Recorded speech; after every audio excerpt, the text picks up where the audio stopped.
So with this, I think we'll start this off. But before that, I would just like to know a little bit about the participants. So are all the participants like faculty members, or are there any entrepreneurs in the group? Madam, this is basically faculty entrepreneurship development program. So Wonderful. basically, it's faculty from engineering college, from commerce degree college, Wow. and university, Rayalaseema University, Wow. and we have one social worker also from Rotary International. Wonderful, wonderful. That, And that is Rotary, in fact, had been a very useful member right now, sir. Really thanks to them, because even in this pandemic situation, though I'm at home, I have to thank them for their help. In yeah. Vizag, they had been a tremendous help. Right, right. Thank you, During ma'am. your talk, you can interact. Sure, definitely. So to take off with, actually, Dr. Shiv has described Just most of if the you don't mind, parts. Yes, sorry sir. to interrupt. The purpose of this, this 10 days program was most of the faculty who are here are either part of the ESL or IICs in their own colleges are planning to establish the innovation center. Some of them have some experience, some of them have started from the scratch. So it Wonderful. might be all new for the first time, most of them. That point, that's Sure. just a pointer to you. Definitely. I'll just start from the basics, sir. And how much time do I have actually? So you can, it's like around 11:15, 11:30 you can go. 11:30. 11:30. Sure. So basically, to tell, I think Dr. Shiv has covered most of our expertise. So what we basically do, IPR is also one of the entrepreneurial areas that one can look at.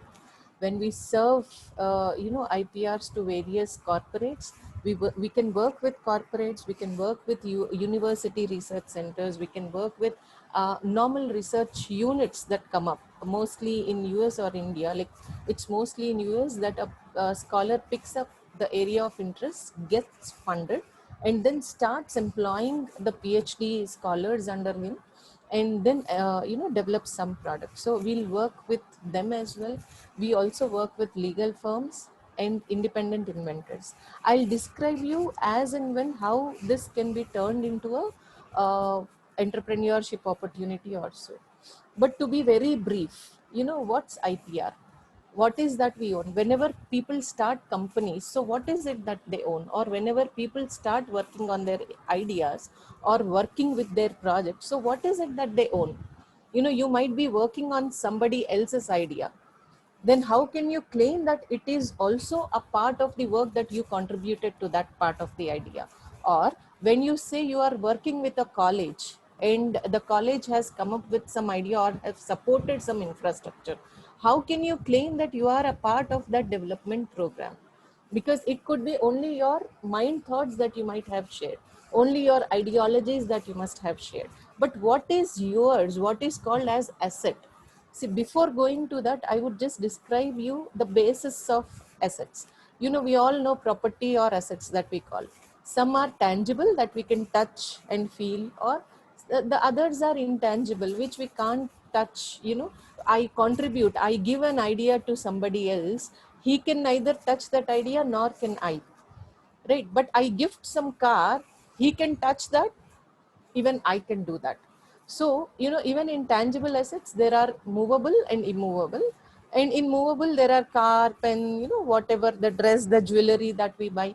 But in immovable, we have lands, buildings, real estates. Now, coming to this point, see, I have got enough money to invest, right? So what do I do with that money? See, some people invest in land, some people invest it in buildings, some people go for individual, villas, or some people go for apartments. So it depends on the kind of investment that I bring up and the kind of property that takes its shape, right? I can't, in people, say for example, they own a apartment in one of the spaces, a flat in one of the apartments, then the whole land is not theirs. It is only a part of the land that is going to get registered on their name, right?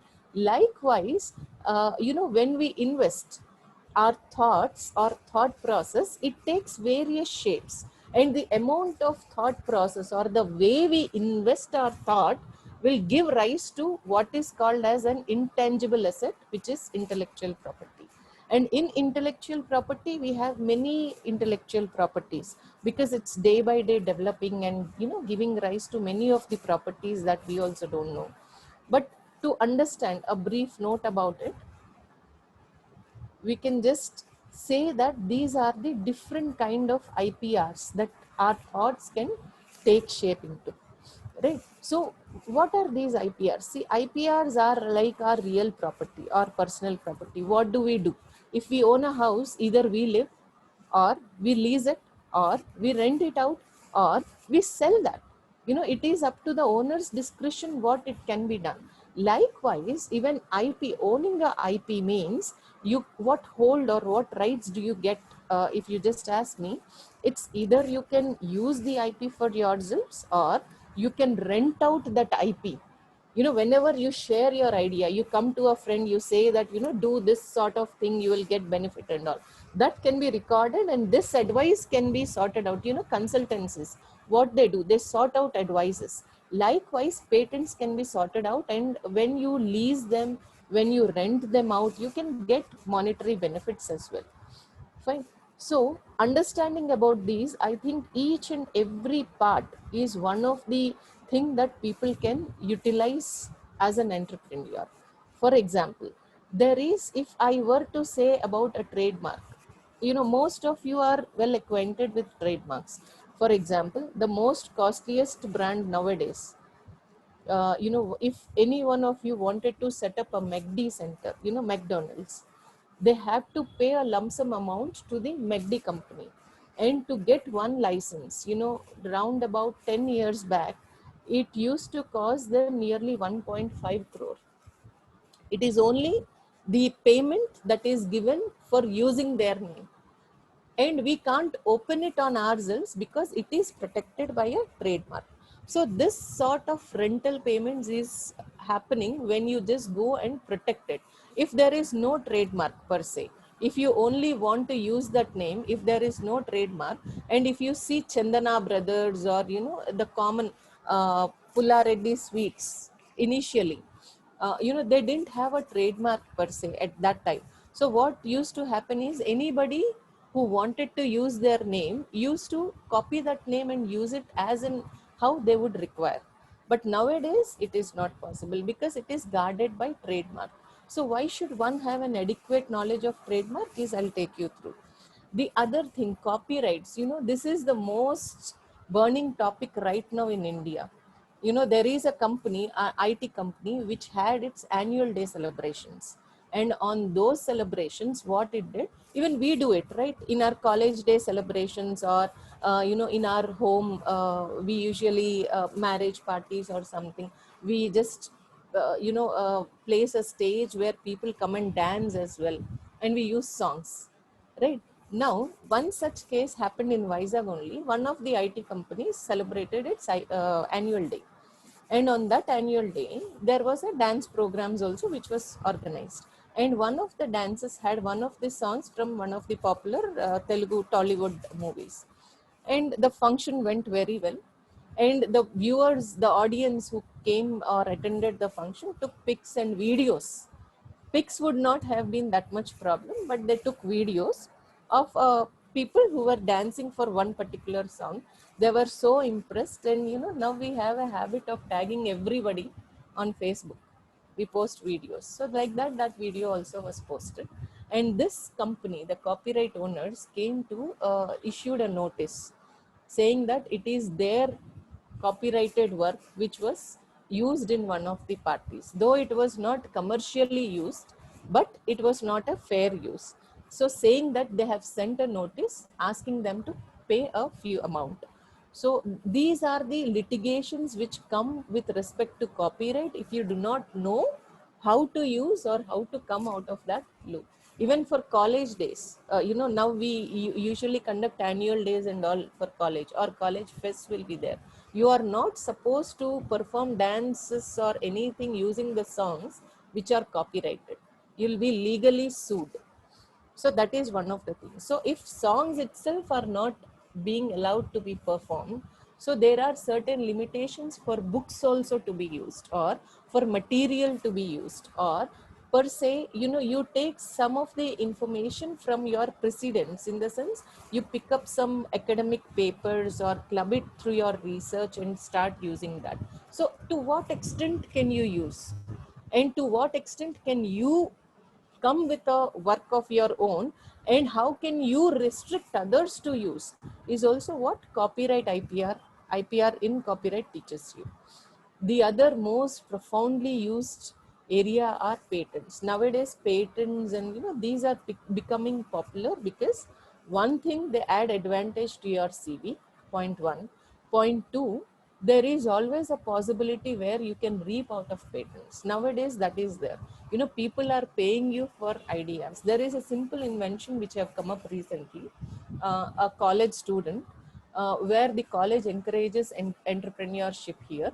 So he has come up with a small idea, and immediately after seeing that idea, which has been a patent applied for, one of the investors have come up asking him to lend that idea, and he will be developing it. And once this idea is gone, this entrepreneur will be having no hold. So since he has patent, and patent is on his name, the investor will not only be paying for development of that product, but also will be paying to this entrepreneur who has contributed to the idea, or who is the entire pillar of the technical space.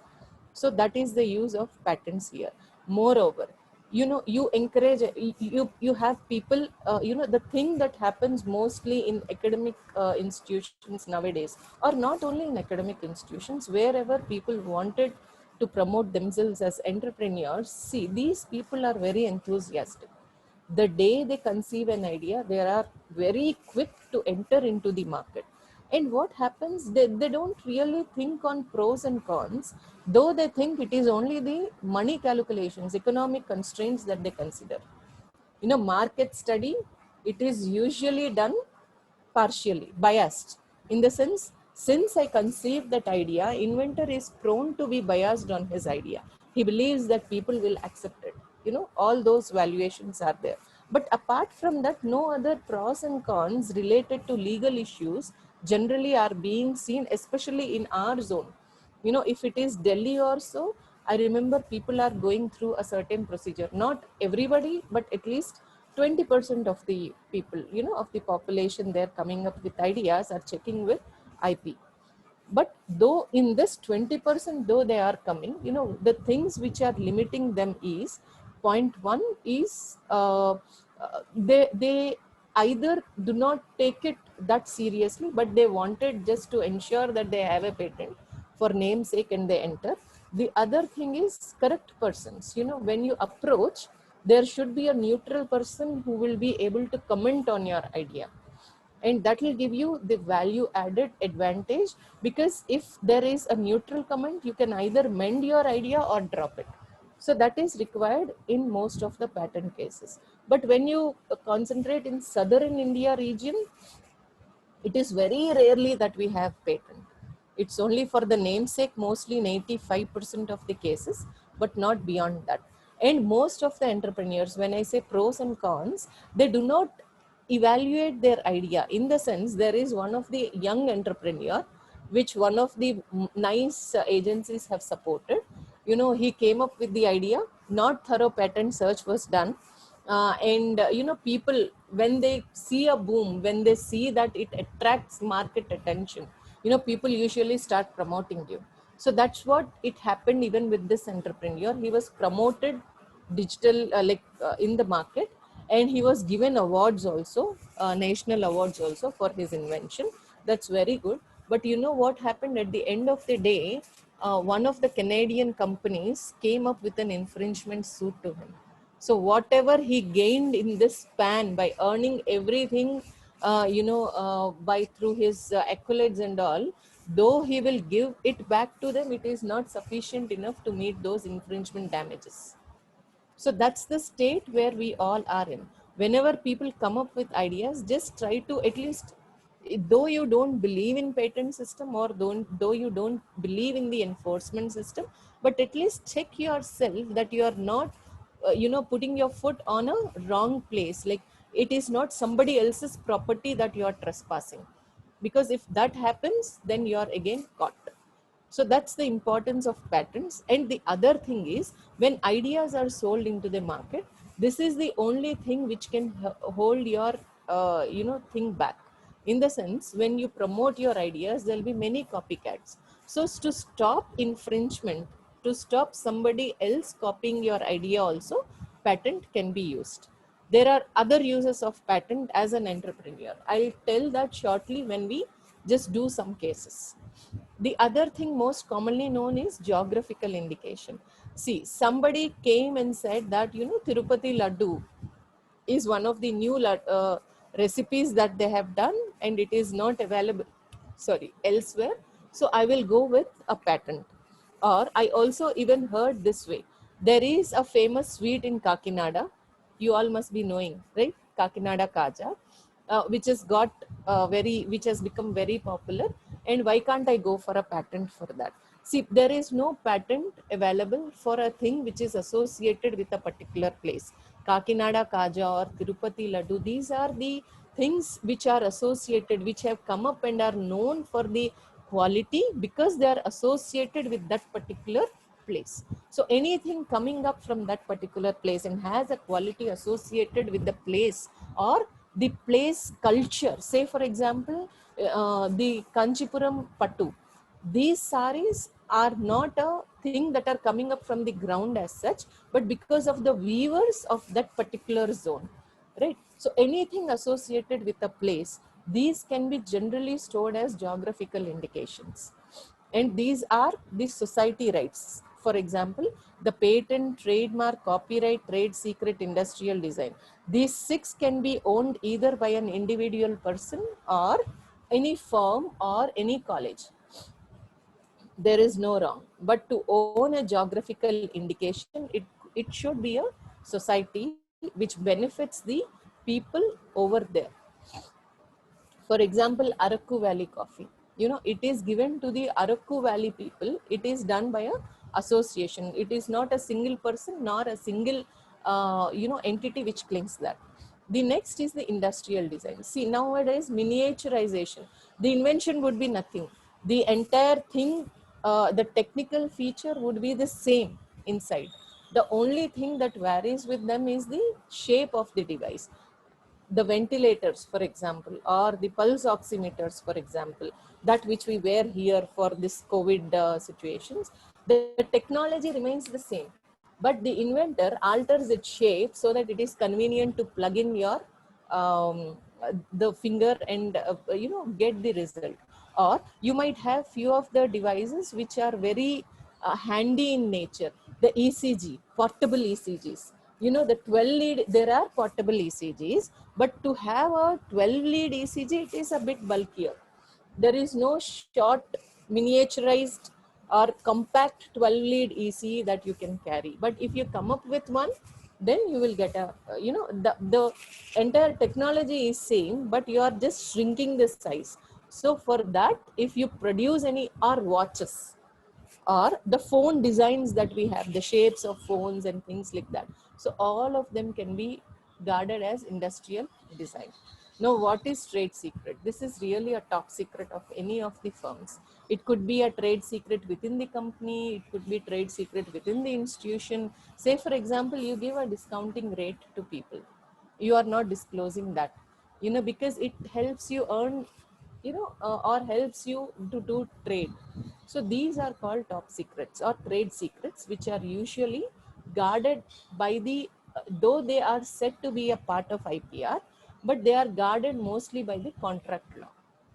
Right? So it is a mixture of IPR as well as contract law. For example, the other thing that you have in trade secrets is your NDA. Say, for example, you take people, you recruit people, or entrepreneurs recruit people where they have to share their idea, which is not yet ripened to be floated in the community or in the market, but still they have to share the idea to develop it, right?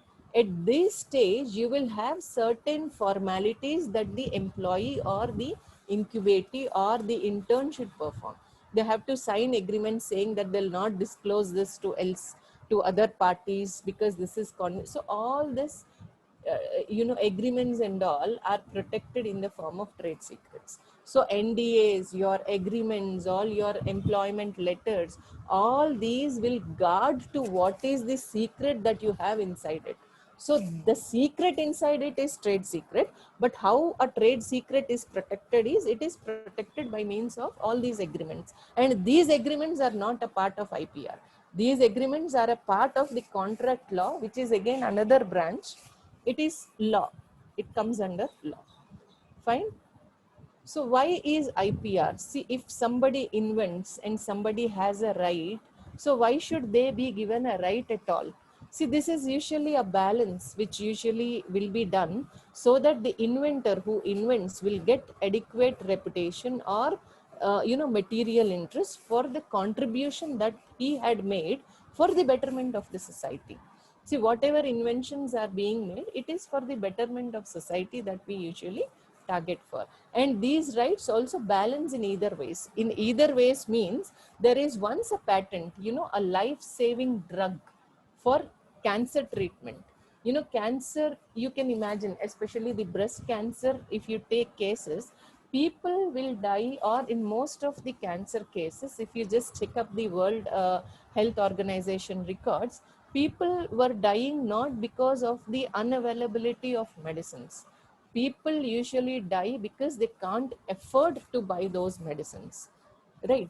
And who will decide the price of the medicines? It is usually the owner. I will decide for how much rent I have to rent out my property. It is whether the tenant gets in accepting my rent or not, it is the other ball game. But I will fix the rent and I am sticking to it. Likewise, the owners of the patents, who contribute for the production and all, they will decide the price and they will say, this is the amount for which I'm going to sell this out. It is up to the people who will come and, buy or not.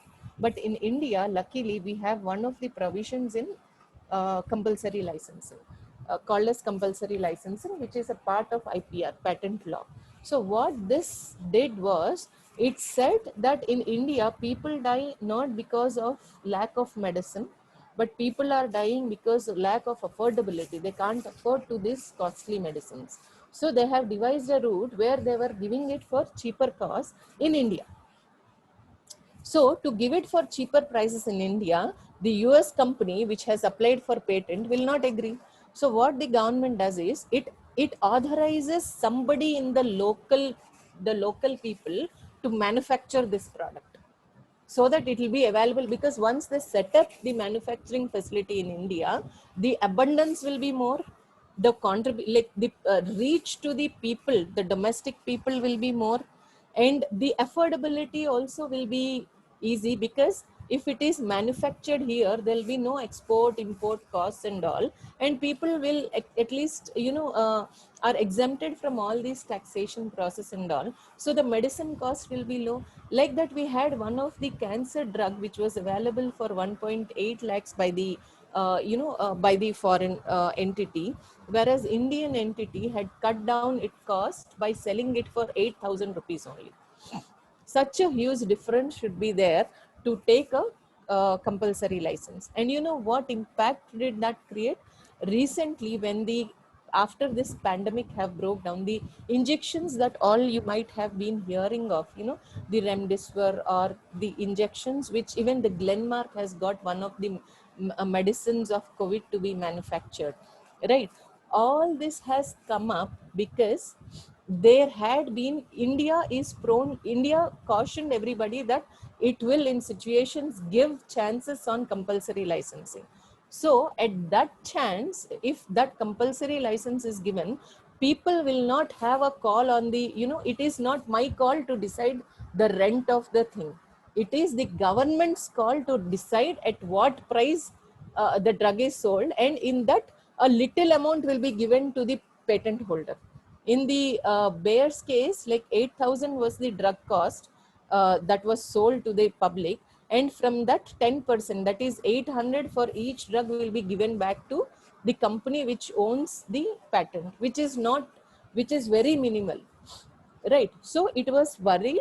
Not only this, but because of the good nature that it had, So it contributed for them to give the drug to many of the partners, many of the players here in India, to be the vaccine that they call. So everybody were given the license for manufacturing these injections or these tablets nowadays. So that is the kind of balance which government usually gives. So whenever, and nowadays, you know, if people are coming up with something related to pandemic diseases, because I myself, as I'm associated with this, government institution, we myself have written government, we have recently given government seeking a permission letter to allow us manufacture few of the products which are under patent, enforcement in India.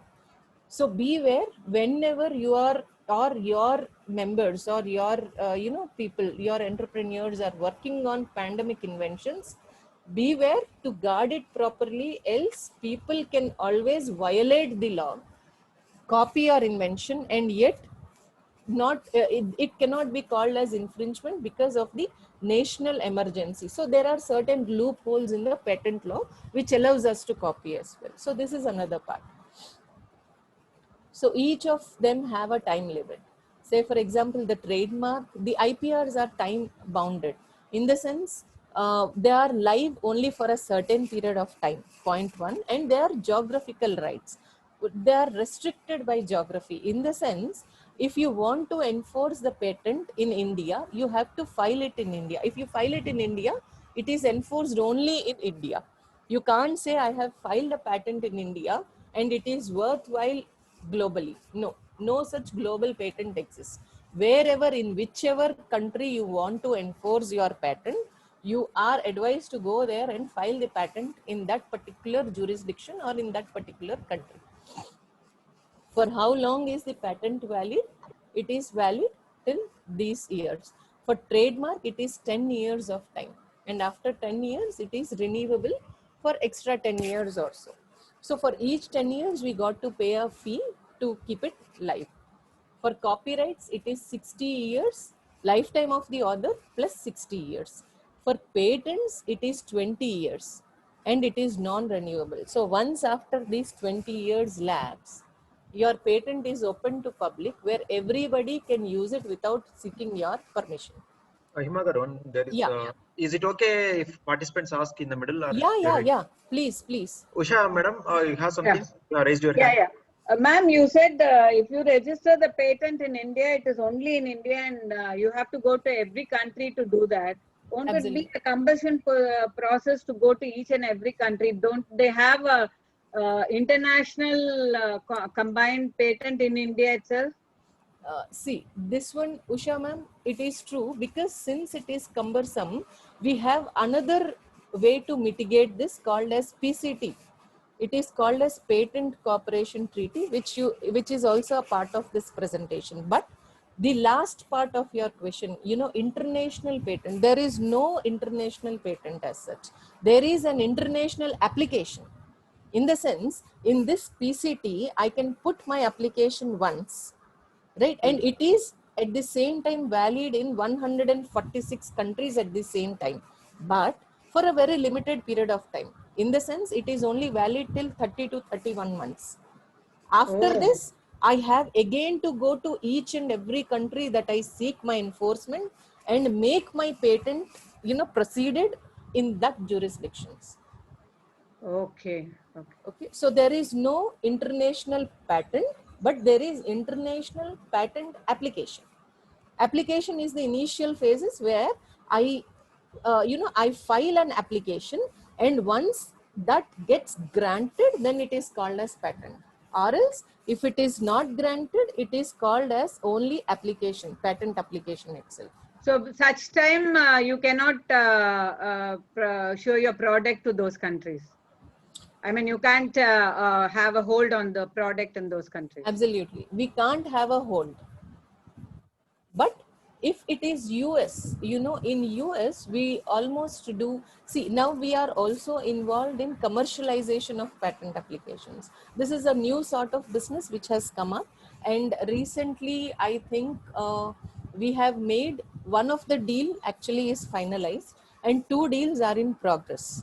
So what we generally do here is We take, like people file patents, ma'am. So once the patents are filed, it is still an application phase only till it is granted.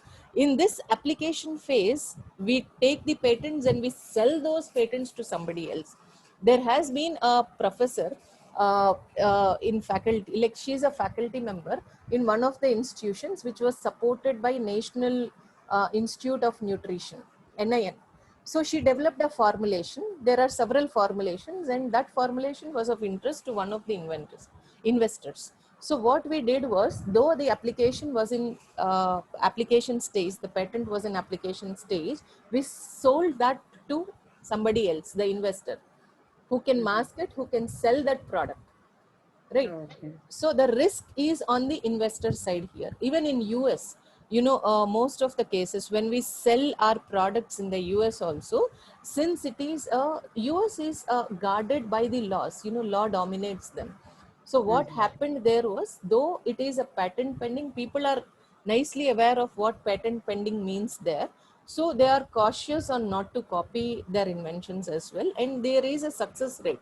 Compared to India, in US, there is a success rate of selling your ideas, though if partly if it is patent protected, yes, even if it is not patent protected, but there are ways how to guard your idea and still sell them. So there are practices.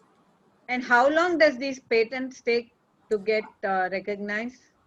Like normally in India, if you are a lady applicant, then after, as soon as you file, see, from after filing, if it is an express path that we take, 1 month would be your publication date, and from that 3 months would be your examination date. Like if we just ask them to examine, not even 3 months, they are responding back within 1 month. And they are, once that is given, maximum 2 years we might take, ma'am, 2 to 3 years, they are granting the patents now, if it is a lady applicant or if it is a startup. But other than these entities, it is taking a minimum of 4 to 5 years to grant the patent. Oh. And Yeah. every state has a patent office, or there's a headquarters only? Yeah, normally in India we have 4 patent offices where the applications are sorted out. For the southern India, our zone will fall under Chennai Patent Office. So whenever we file it with the Chennai Patent Office. So Okay. likewise, Kolkata is there. So there are 4 places where we have these patent offices where we can go and submit our applications. But all these are online processes. There is no physical there is no method where we can physically hand it over and get the patent filing process registered nowadays. Okay. Thank you. But there is a system, I believe, that once you apply a patent, when the application number has come, Hmm. that is considered like from the time, first come first service based, right? Even other people apply also. During that time, it's sort of reservation you have got, right? During that period, Absolutely. you will be considered as a first time, like you win the patent, right? Yeah. Say for example, to explain this better, sir, like there are 2 faculty members or 2 inventors who have started working on the similar idea. And one of the A inventor has started working on this in Jan 2020, and inventor B have conceived the idea just now in September, and today, just 2 days back, he conceived the idea, and today he is just going to file a patent, and he just files a simple patent, right? And the inventor A has started working on that since Jan. But if suppose he did not file a patent, he is just working to refine his idea but did not file a patent. Whereas the inventor B, he did not work on refining the idea. He thought, I'll just go file my patent application and then we'll work on this. So at a later stage, say for example, the inventor A will fine tune it in the month of October, and on October 1st, he files the patent. The same refinement, the inventor B, who has filed today on 25th of September, will actually, will file the patent and then work on the refinement. But he will reach the refinement stage, the same stage as inventor A, but he will refine that process, say for example, in Jan. But when patent office reviews the document, the inventor B gets the patent granted on his name, not the inventor A. Though inventor A have worked on this, but the first to reserve the name was inventor B. So inventor B will get. There is another tricky part here. There is recently a case that which we saw. It is an Indian inventors that we worked with. The case was for valuation because they wanted to sell the technology to other parties. So they wanted to value the IP. So we did the patent valuation. But when we did the patent valuation, it was the same case. These people have invented, conceived the idea, developed the product, but it was in 2015. Their patent was filed, and then they developed the product also consequently. But now we found another patent which was the similar product. It was absolutely similar. The only difference was they will send solutions to one of the device, and this the means by which they send the solutions is a kind of device, a small device here in their invention. But it is another thing there, another casting kind of thing there, which leads to the product. Whereas we found a similar patent, similar product by the US startup. And when we checked the US startup, they have started the inception of the startup in 2016. They filed their patent in 2017. Whereas our people, the Indian inventors, have filed it in 2015 itself. So who do you think will get a hands on the patent? Who will hold this? If at all fought in the legal battle, saying that, our Indian inventors will come and say that the same product is there which the US people are manufacturing. So they will ask them to stop the US, usage because we already have a patent. And US people also will say that we also filed a patent, but it is in 2016. Whereas Indian inventors filed it in 2015. So whom do you think will be the actual owner, like will win the case? Any guess? Just a wild guess. Will the Indian inventors win or will the US party will win? If at all this is fought. I think as per your explanation earlier, whoever has filed it first reserves the patent. Should go to Absolutely. Indian. So it should go to Indian. But in this case, we fear that it is not the Indian company that will win. I'll tell you why. The application that because this was done in Delhi area. Okay. And the abundance of patent filers in Delhi are very much greater. It's a high rate. In India, we have round about 3,000 and or like 4,000 patent agents throughout India. But what we observed was in Delhi, the concentration of patent agents is very high. So I don't know because we were given through the institution to evaluate this. So we just valued the same and have given back to them. But when I just went through and have cut it down and understood the case, see, even though they fight, India will lose. Our Indian inventors will lose the case. I'll tell you how. The device is not very well protected by means of its claims. It disclosed everything in the description.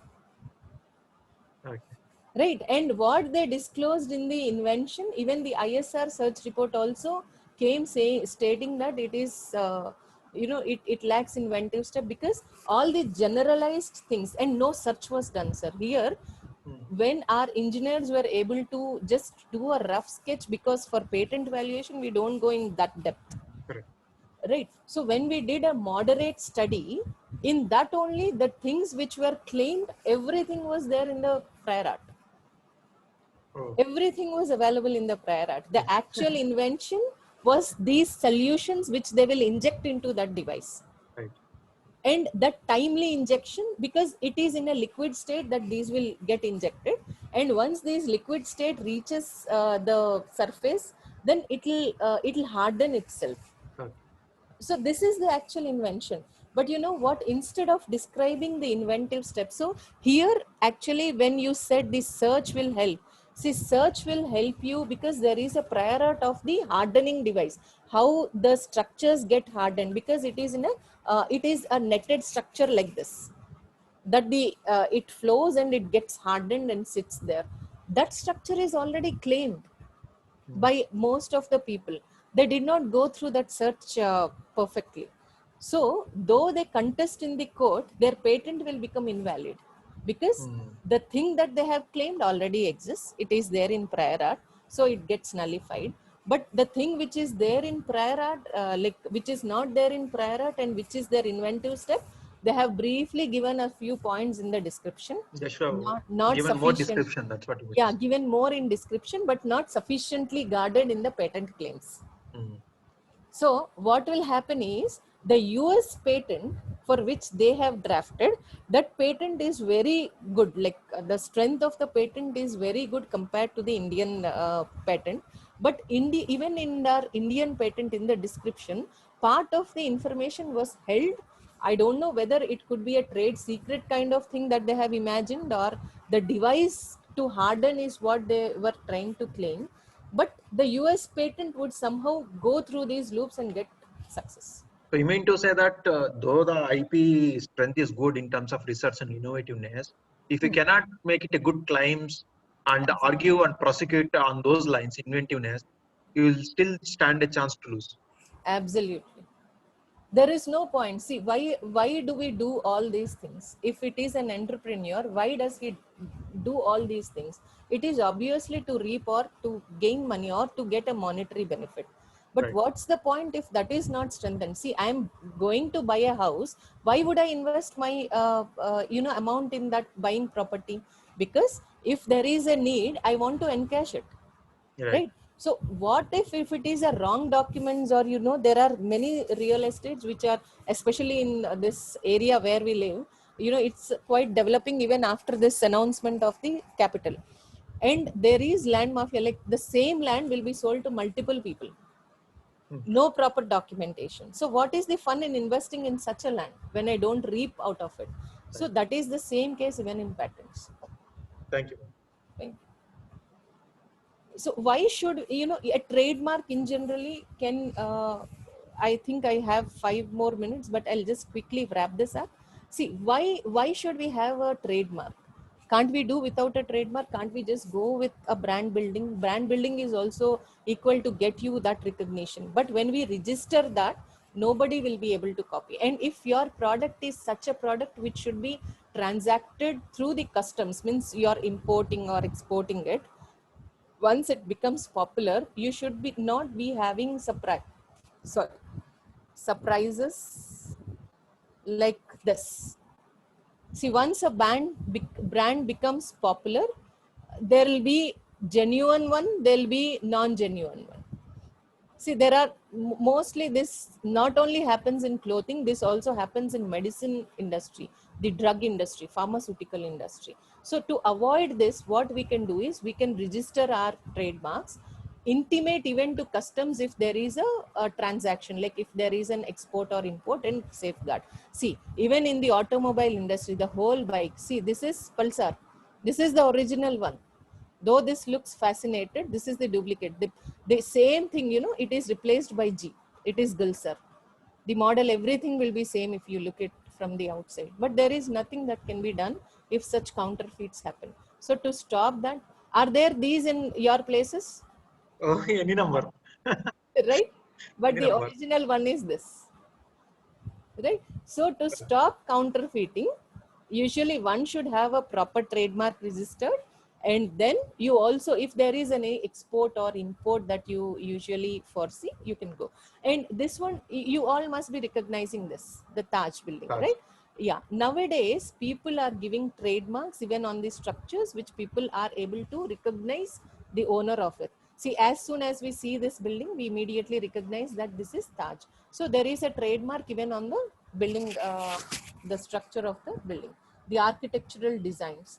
So all the civil engineers, be confident, you are slowly coming into picture right now, right? So how a trademark should be and everything, like a trademark should not be generic.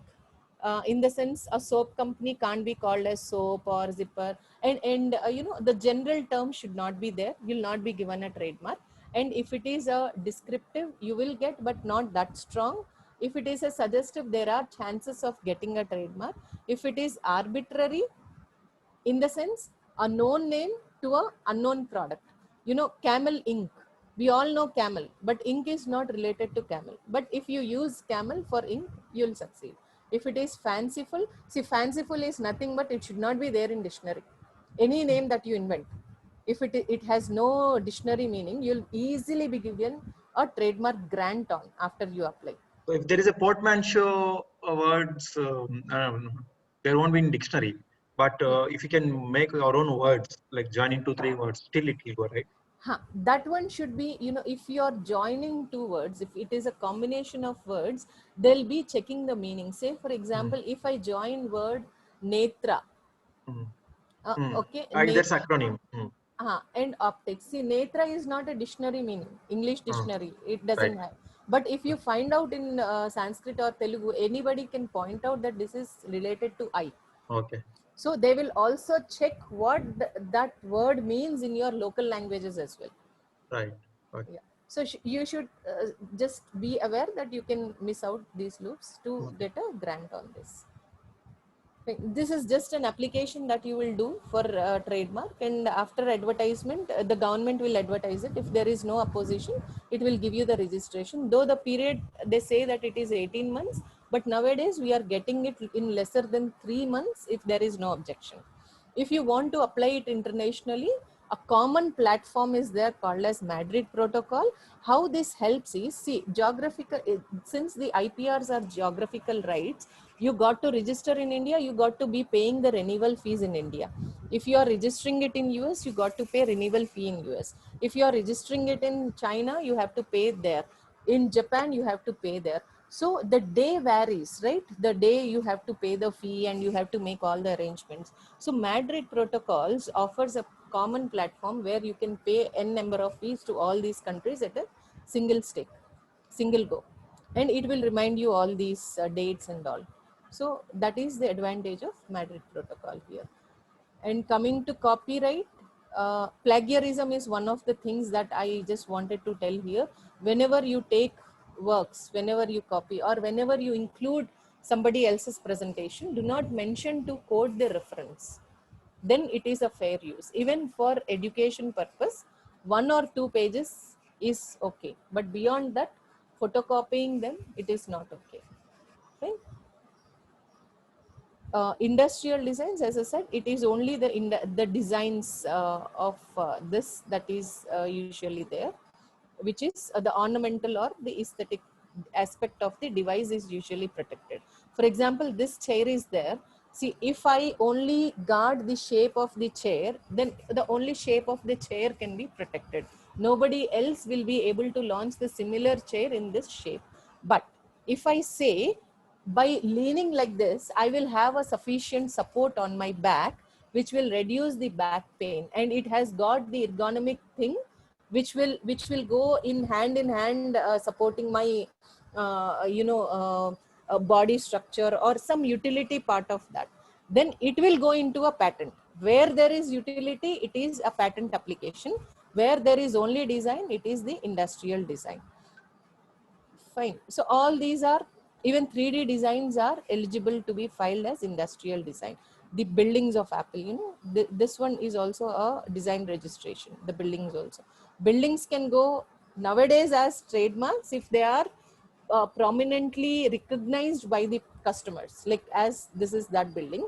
Else they will go into industrial designs as well. For industrial designs also, normal application. If there is no objection, they'll issue the certificate. Trade secrets, as I have said, it is the confidential information, and there is a punishment if you violate also. So coming to patents, we all know when we develop all this to save time. So when the basic idea comes up, you can file it here, or if you want just to safeguard it for some time, then you can file it even at this phase. But this should not be a time where you will lose your say or you will hold on the application. In the sense, if I'm developing I conceived the idea here, but I'm taking 3 months to formulate it, then you will lose this period. If somebody else in this period will come and patent the same thing, you will lose the, your hold on the patent. So be cautious on the timelines and perform more research even after filing your patent application. There is no wrong. I will tell you how to do that. So actually so this is the way. See, when you file a provisional, when you are not very confident enough on what actually you have to patent, you just have a rough idea of your patent application, then we file a provisional patent application. And after 12 months, we have to file a complete specification. It is this time, the 12 months time, that you get to work out on your idea as well. So utilize this time if you are not industry ready, or even this time can be utilized if you are not having adequate amount in your hand. Say for example, the investment support, if it is not there, you simply go for a provisional patent, test it in the market. If it is approved, file it with the modifications. If it is not approved in the market, you can just drop it off there, drop your idea there. It is comparatively, it will cost you lesser than a complete patent. So once you file this, within 12 months, you have to file a complete specification. And if you file from here, like from the date of provisional, if you have to file it in various jurisdictions, if the PCT is there, it also should be filed within 1 year. Or if you have just an idea to file it either in, US or in China, so to any other countries only within 1 year. After 1 year, you can't go and file in any of the other places. So within 1 year only, we have to take a decision whether PCT or in other countries you have to file. Then from here, 18 months, it will get published. If you want an early publication, you can pay government a fee, and upon payment of that fee, actually your application will be published.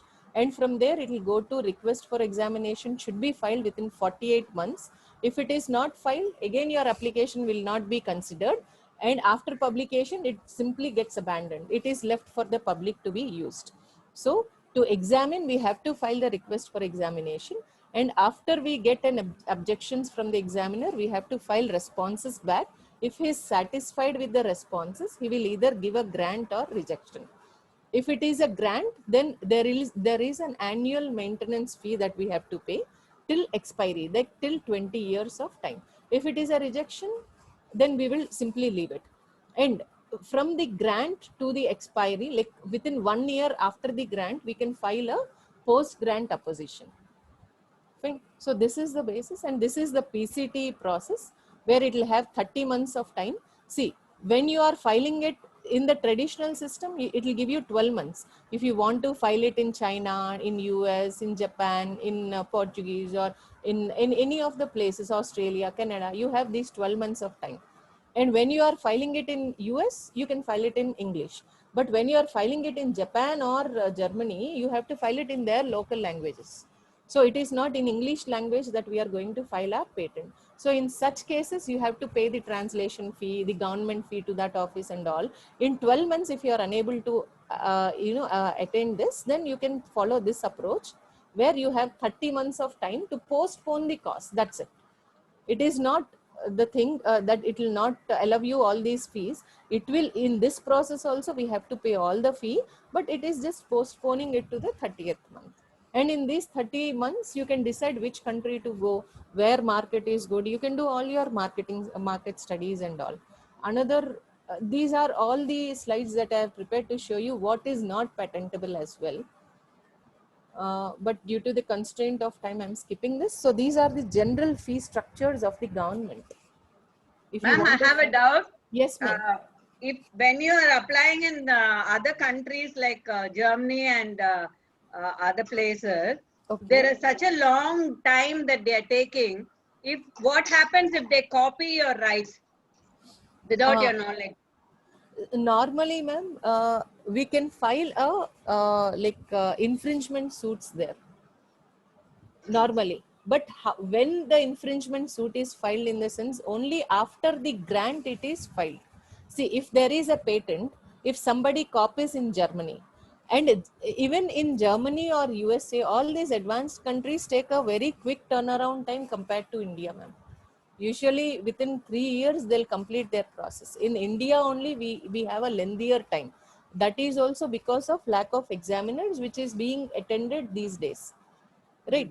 Now, if you have somebody, if you are knowing somebody is copying, you will just send a notice saying that this is already a patented product of mine. So kindly do not copy this. Telling this, we will only just file a, send them a warning kind of letter. But No, still they but your copy. patent hasn't come. It is only in the process.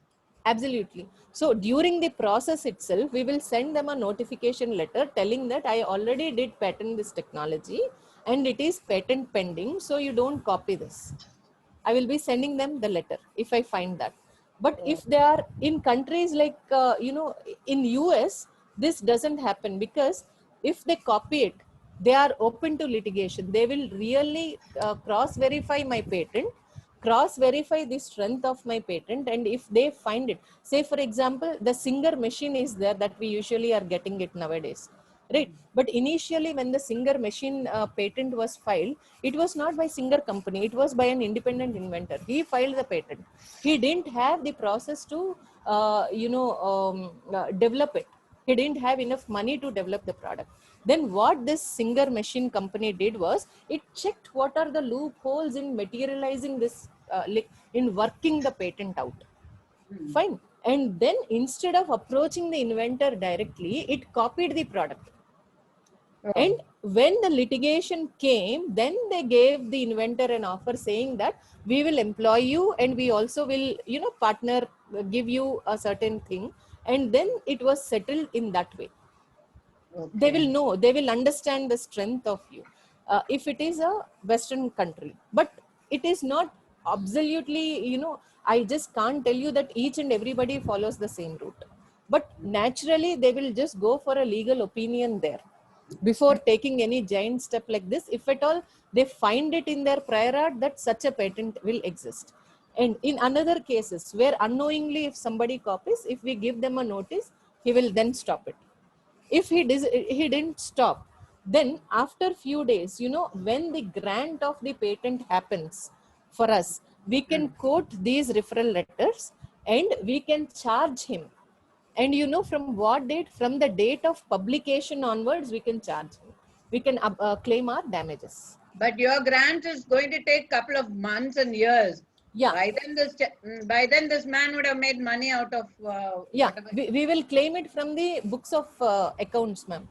The profits that are the company, there is one case which in Vizag only, but the infringer was from Gujarat area, and we filed it, and that actually was an infringement done on, the patent was not granted initially and he was copying it. We have sent him a couple of letters telling that this has been filed, but still he didn't care. He proceeded to manufacture the product. Once after the grant, we claimed the entire thing, and it is up to us how much claim. See, it happened in even in this most of the infringement litigation cases in US. The Kodak was a remarkable case.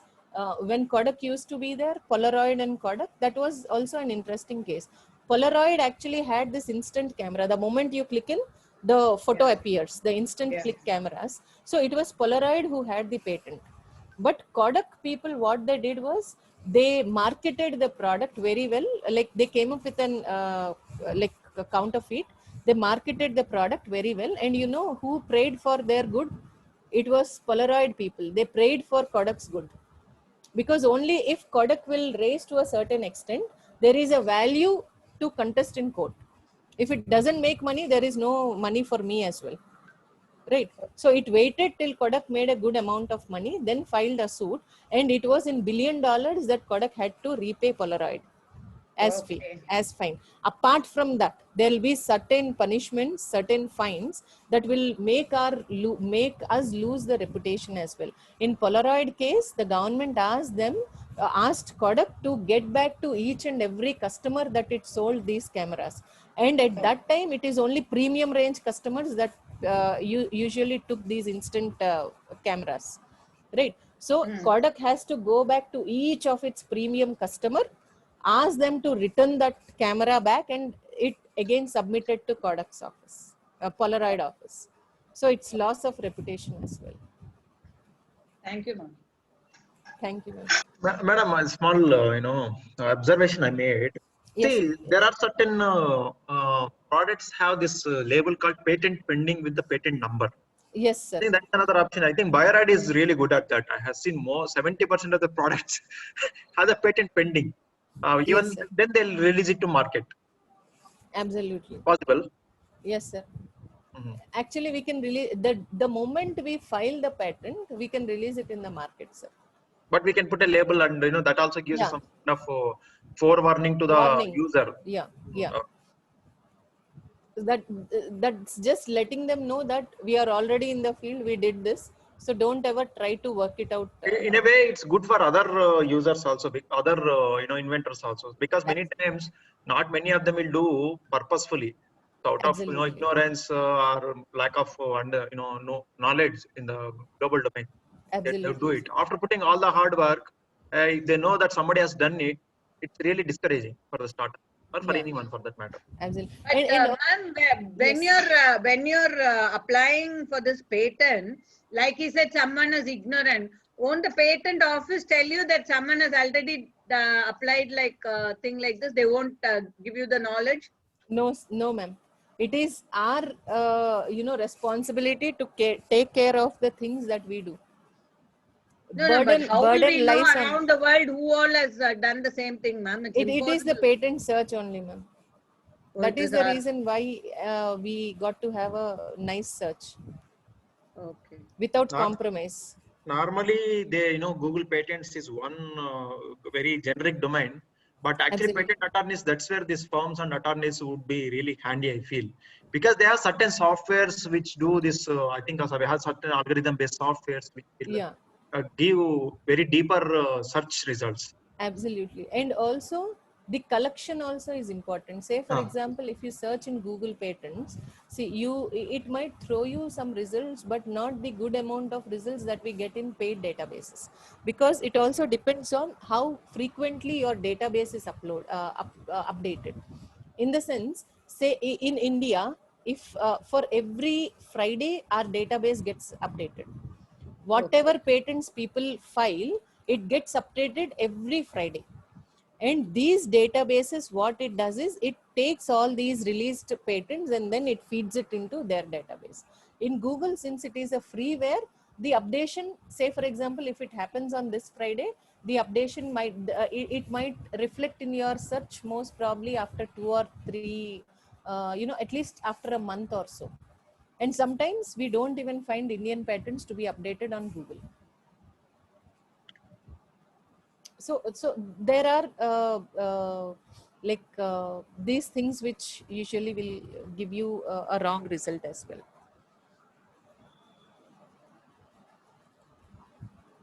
Right. Okay, thank you very much, Imagaru. Thank Participants, many of you are principals and professors and in charge of innovation centers. I think you should take note of discussion that has happened now, and I really encourage that you can have any questions. Please. I to conclude, before we conclude, Dr. Right. Shiv, like one comment I just have to make. See, because universities or the people who are attending now, you are the knowledge banks of your people who do PhDs or who work on research, right? So whenever they are taking up a area to work on, it is, you generally go through papers and do your search there. But apart from that, even patents also is a very good platform to search for, because if a topic that you pick up, if there is no patent, it can also become a revolutionary invention there. So whatever research that you do, at least concentrate on this. And for economics mainly, there are many places where you might get copyrights. You write theories, you come up with various approaches, you come up with various perspectives of your own, where all these, each of your perspective can be awarded a copyright. And once you sell, or when you publish this, even for papers, uh, we unknowingly give it to IEEE. And when for IEEE or Science Elsevier, I guess I have just seen their documentation, and in that documentation all the copyright reserves are given to them. They'll not be paying you anything. They'll take all the amount that they get, but they'll not pay you. So if you have a copyright protection, then people have to pay you ultimately. That was a wonderful observation and point you gave. I recently found out this J.R.R. Tolkien's Lord of the Rings has generated $5 billion worth copyright material. It's just a Absolutely. novel, Lord of the Rings. $5 Yeah. billion is something even Tolkien or next 5 generations would not have thought.